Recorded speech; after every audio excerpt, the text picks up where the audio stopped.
शिव महापुराण की कथा कहती है, महाराज पूर्णिमा का जो चंद्र है वो विशाल का है और उस चंद्र की पूर्णता में हमारी अभिलाषाएं भी पूर्ण हो। आप आस्था चैनल के माध्यम से जितने लोग कथा सुन रहे हैं, फेसबुक यूट्यूब पर जितने कथा सुन रहे हैं और कुबेरेश्वर धाम में जितने कथा सुन रहे हैं, आप में से कितने लोग हैं जो पूर्णिमा का व्रत करते हैं? जो माताएं करती हो जरा हाथ उठाइए। पूर्णिमा का व्रत जो करती है, करते हो ना आप लोग? रखिए याद। अब पूर्णिमा के व्रत में आपने कई बार किताब पढ़ी होगी पूर्णिमा की, या आपने व्रत किया होगा, या पूर्णिमा का व्रत आप धारण करे होगे, तो उसमें पूजन कौन से भगवान की होती है? पूर्णिमा के व्रत में किस भगवान की पूजन होती है? तो कहा पूर्णिमा के व्रत में केले के खंभ लगाकर पूर्णिमा का जो अध्यापन होता है, पूर्णिमा की जो पूजन होती है, उस पूजन में शंकर और पार्वती की पूजन की जाती है, शिव और नारायण की पूजन करी जाती है, शंकर और पार्वती का स्मरण किया जाता है। किसकी पूजन होती है? शिव पार्वती।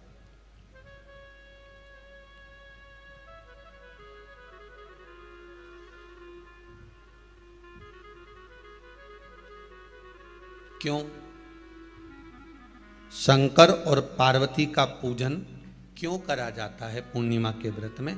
क्योंकि शिव और माता पार्वती ही केवल एक ऐसे हैं जिन्होंने अपूर्ण लक्ष्मी को भी पूर्ण बना दिया था। किसको पूर्ण बनाया है? लक्ष्मी। पूर्णिमा के दिन अगर आप शंकर भगवान को एक लोटा पानी अगर शिव को समर्पित कर रहे हो, श्वेत पुष्प को रखकर शंकर जी के ऊपर सफेद फूल को चढ़ाकर अगर एक लोटा जल भी, एक पात्र जल भी शंकर को समर्पित कर रहे हो, तो ये लक्ष्मी के लिए ही तो कर रहे हो। और कौन सी लक्ष्मी? पूर्ण लक्ष्मी। पूर्ण लक्ष्मी। आपको पहले भी कथा में कहा, एक बार भगवान विष्णु के सामने लक्ष्मी मैया ने बहुत तेज स्वर में कह दिया था, नारायण, दुनिया के लोग आपका नाम जपते हैं, दुनिया के लोग नारायण नारायण कहते हैं, दुनिया के लोग आपका भजन करते हैं, पर सत्य मायने में कहूं ना तो मेरे बिना दुनिया के लोगों की नहीं चल सकती। मेरे बिना दुनिया नहीं चल सकती, संसार मेरे बिना नहीं चल सकता। भगवान विष्णु ने कहा ये तो गलत है लक्ष्मी आपका कहना। एक दिन लक्ष्मी को अहंकार आ गया। अहंकार के संबोधन जब माता लक्ष्मी करने लगी तो भगवान, उसी समय पर भगवान विष्णु को क्रोध आ गया और भगवान विष्णु ने कह दिया, लक्ष्मी तू इतनी बड़ी बड़ी बात कहती है कि तेरे बिना नहीं रह सकती संसार। मैं तुझे कहता हूं लक्ष्मी, तू अपूर्ण है। तू अपूर्ण है, तू पूर्ण कब हो गई?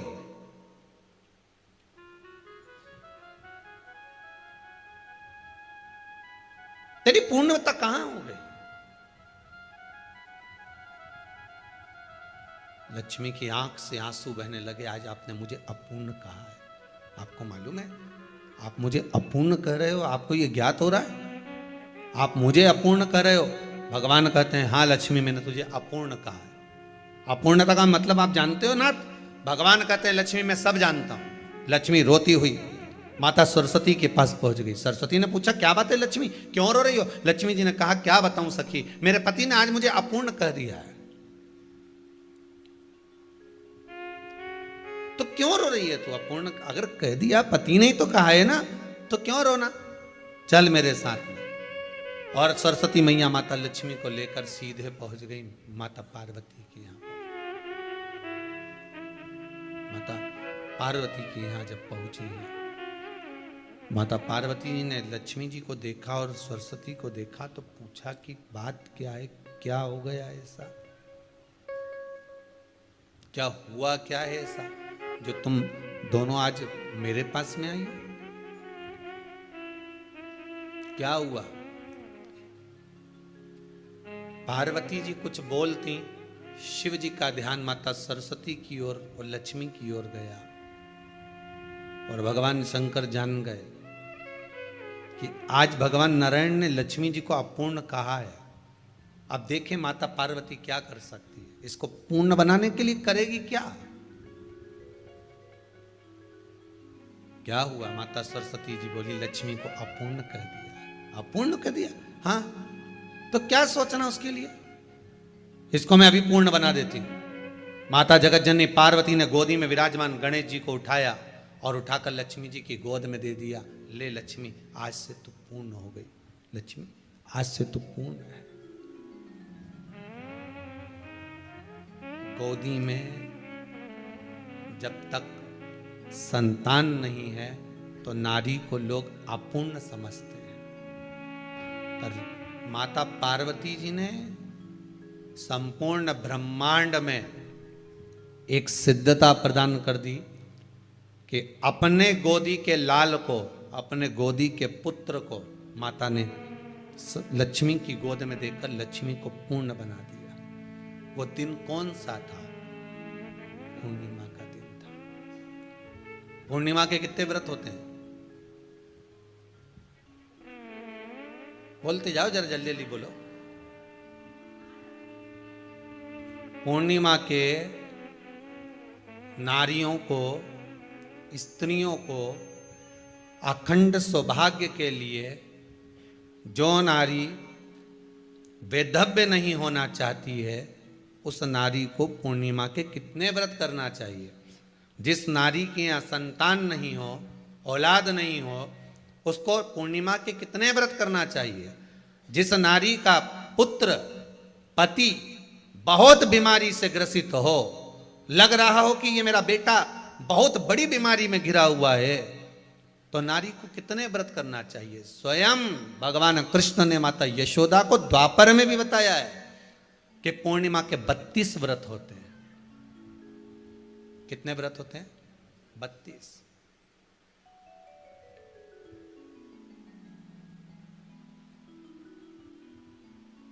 स्वयं भगवान कृष्ण यशोदा रानी को, माता यशोदा जी को भी बता रहे हैं 32 व्रत।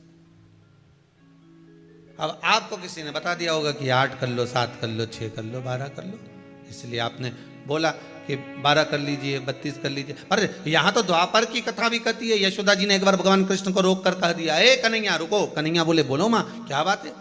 कन्हैया जरा रुकिए, इधर आओ जरा। भगवान कृष्ण आए। हाँ माँ बोलिए। किस जगह का प्रसंग है ये? जिस समय पर राधा रानी कुरुक्षेत्र में नंद बाबा और यशोदा जी को लेकर कुरुक्षेत्र के कुंड में, ब्रह्म सरोवर में स्नान कराने के लिए लेकर जाती है, ग्रहण का समय पर। और जब भगवान कृष्ण उस कुरुक्षेत्र के उस सरोवर में स्नान करने आते हैं, तब यशोदा जी ने अपने लाला से प्रश्न किया है, पूछा है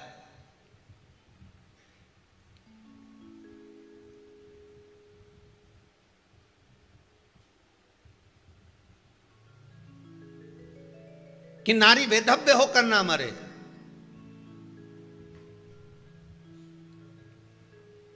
उसका पति कोई रोग से ग्रसित ना हो, उसका पुत्र किसी रोग में ना पड़े।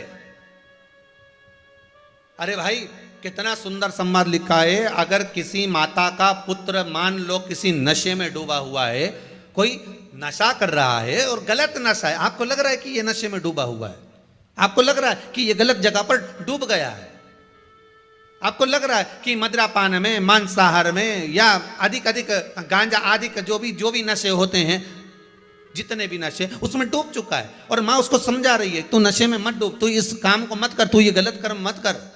माँ उसको समझा कर हार गई। तो मेरा माताओं से निवेदन है, आप उसको समझाना बंद कर दो, एक काम करना प्रारंभ कर दीजिए। हमें जो शिव महापुराण के माध्यम से शास्त्र कह रहा है कि आप 32 पूर्णिमा के व्रत प्रारंभ कर दो। उसमें करना क्या है आपको? केवल जिस दिन व्रत रहे, रात्रि के समय पर कोई भी मीठा, कुछ भी सामग्री आप चंद्र की रोशनी में, चंद्र को अर्घ देने के बाद, पूजन करने के बाद उसको रखो, और वही सामग्री जो नशा कर रहा है उसको पूर्णिमा के दूसरे दिन उसको खिलाओ। आप धीरे धीरे खिलाना चालू करेंगे, जिस नशे में वो डूबा हुआ उस नशे से वो छूटना प्रारंभ हो जाएगा। 2 पूर्णिमा व्रत करके तो देखो, 3 में तुम्हें जरूरत ही नहीं पड़ेगी। धीरे धीरे आप रुक, वो छूटना प्रारंभ हो जाएगा। स्वयं भगवान कह रहे हैं। यशोदा मैया ने कन्हैया को रोक लिया कुरुक्षेत्र के उस मैदान में,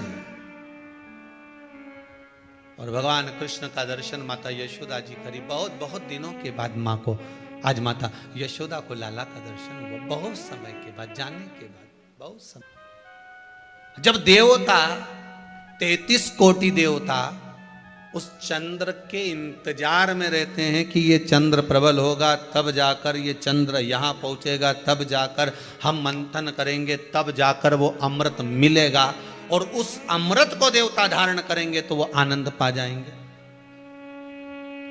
तो हम क्यों शरद पूर्णिमा छोड़ें? हम क्यों एक एक पूर्णिमा छोड़ें? एक एक पूर्णिमा के महत्व को जानिए।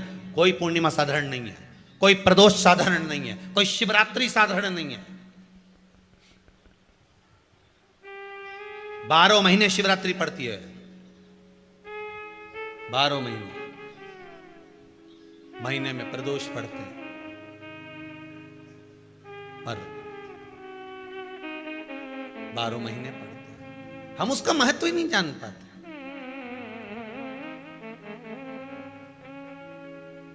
कौन से प्रदोष पर क्या करना है, कौन सी पूर्णिमा को क्या धारण करना है, कौन सी शिवरात्रि पर।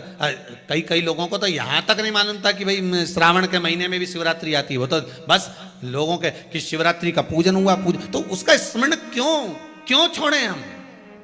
अगर ये वेद और शास्त्र ब्राह्मणों को दिए गए हैं, ये वेद और शास्त्र विद्वज्जन को दिए गए हैं, तो इसका स्मरण होना चाहिए कि हम निकालकर जनमानस तक ये चीज पहुंचाएं कि हमें इस दिन ये पूजन करना है, उसका स्मरण होना चाहिए।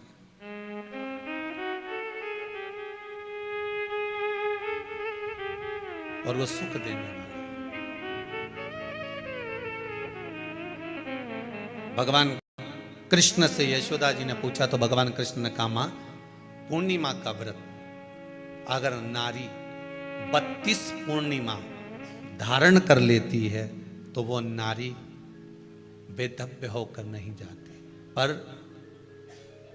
आप लोग व्रत जो करते हो ना, जो भी व्रत आप लोग उठाते हो, सोमवार का व्रत जैसे किसी माता जी ने उठा लिया और वो उठाने के बाद, हम तो शादी नहीं हुई थी ना जब भी सोमवार व्रत करते थे, अब शादी हो गई अभी भी हम सोमवार का व्रत कर रहे हैं, करे जा रहे हैं, पर उसका कोई उद्यापन नहीं करा, कोई संकल्प नहीं लिया गया कि मैं 5 करूंगी कि 16 करूंगी कि 25 करूंगी कि 31 करूंगी कि 21 करूंगी। इसलिए पूर्णिमा व्रत का विधान में कहा गया कि 32 पूर्णिमा का पहला संकल्प होना चाहिए। उसके बाद आपकी 32 पूरी हो जाए, फिर आप दूसरे और व्रत कर लो, फिर 32 कर लो, फिर 32 कर लो, पर उसमें पूर्णता का भाव। अभी तक किसी के सोमवार और गुरुवार और शुक्रवार के व्रत ही पूर्ण नहीं हुआ, अभी तक चल रहा है, अभी तक चल रहा है। हम तो सोमवार का व्रत करते हैं, हम तो शनिवार करते हैं, अब शनिवार करते करते 4 साल हो गए, 6 साल हो गए, 5 साल हो गए। भगवान को तो थोड़ा बहुत कुछ खिला पिला के उनको एक बार तो विश्राम दे। ये जितनी पूर्णिमा के व्रत हैं, जितने 12 महीने जो पूर्णिमा पड़ती है, पूनम पड़ती है, ये भले दुनिया के लोग कहते हैं कि ये भगवान राधा और कृष्ण से संबंध रखते हैं, सीता राम जी से संबंध रखते हैं, राम और कृष्ण से संबंध रखते हैं, पर इनका यदि सही संबंध समझा जाए, इनके सही संबंध का यदि स्मरण करा जाए, इनके सही संबंधों का यदि वर्णन किया जाए, तो शिव और चंद्रमा के जो मिलन का केंद्र बिंदु है वही पूर्णिमा है। केवल एक पूर्णिमा वहीं तक नहीं रही कि भगवान कृष्ण और राधा जी ने रास किया। भगवान कृष्ण और राधा जी रास कर रहे हैं, केवल पूर्णिमा वहीं तक सीमित नहीं रही, केवल वहीं तक उसकी सीमितता नहीं है। एक बात ध्यान रखिएगा, यदि काया का रोग हो गया, मान लो शरीर कहीं से सफेद पड़ रहा है, कहीं से काला पड़ रहा है, शरीर में से खाल की फुकड़ी निकलना प्रारंभ हो गई हो, शरीर में काले काले चट्टे पड़ना चालू हो गए हों, या कोई विशेष रोग हो गया, कोई विशेष शरीर में रोग है, बीमारी है, काया बेकार हो रही है, तो सीधी सीधी बात शिव महापुराण की कथा कहती है, सुंदर आनंद में श्रवण कर कर आप अपने जीवन को, ये पूर्णिमा शिव महापुराण की कथा कर पूर्णिमा आ रही है, कुछ नहीं करना, पीपल का एक पत्ता, उस पत्ते पर थोड़ा सा चावल, थोड़ा सा चावल, पूर्णिमा की रात्रि को अपने हाथ में लेकर, अपने नयनों से लगाकर, शरीर पर से स्वयं उतार कर उसको दरवाजे के पास रख दीजिए। पूर्णिमा की रात्रि को पूर्ण होने पर उस चावल को दूसरे दिन सूंघ कर बहते हुए पानी में डाल दीजिए। महाराज, कितने भी रोग से ग्रसित हो गए, पीपल का एक पत्ता 52,000 ब्राह्मण की साक्षी कराता है। महाराज बहुत ध्यान देना, पीपल के वृक्ष में स्वयं नारायण का, मेरे कृष्ण का वास है। स्वयं भगवान गीता के अंतर्गत कहते हैं कि मैं पीपल का वृक्ष हूं, नारायण उसी में। 52,000 ब्राह्मणों का वासा एक पीपल के पत्ते में होता है। और आपको पहले भी कथा में कहा, गाय, ब्राह्मण, बहन, बेटी, ये सब काल का हरण करने वाले हो, काल को हरने वाले हो। रोग को मिटाइए, शिव का स्मरण करो। पूर्णिमा के दिन चावल का एक आखा दाना, आखा दाना जानते हो, पूरा, खंडित चावल नहीं, कितना चावल, एक दाना चावल का शंकर भगवान के शिवलिंग पर समर्पित करिए। एक बेलपत्र जिसका डंडी का मुख अपनी ओर हो, जहां से चावल चढ़ाया है, उस चावल के ऊपर अपनी कामना कर कर रख दीजिए और चंद्रमौली भगवान का स्मरण करिए। कौन से भगवान? शंकर भगवान का सर्वश्रेष्ठ सुंदर नाम है चंद्रमौली।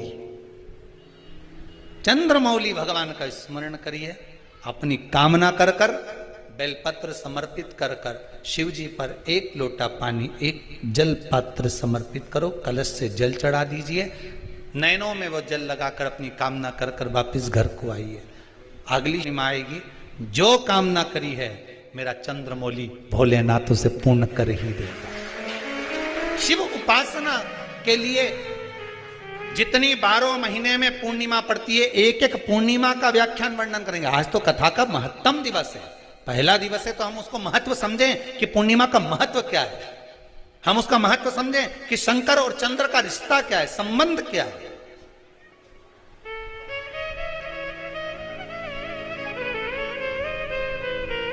भगवान ने जितनी पूर्णिमा बनाई है, जितने नक्षत्र बनाए, जितनी घड़ी बनाई, जितना पल बनाया, जितना समय बनाया, ये शंकर भगवान ने जो बनाया ये गलत नहीं बनाया, श्रेष्ठता के लिए बनाया, जग के उद्धार के लिए, संसार के उद्धार के लिए बनाया। अब उसका प्रयोग आप करें ना करें ये आपके ऊपर है, आप उसका प्रयोग कर रहे हैं ना कर रहे हैं ये आपके ऊपर, पर जो बनाया है मेरे भगवान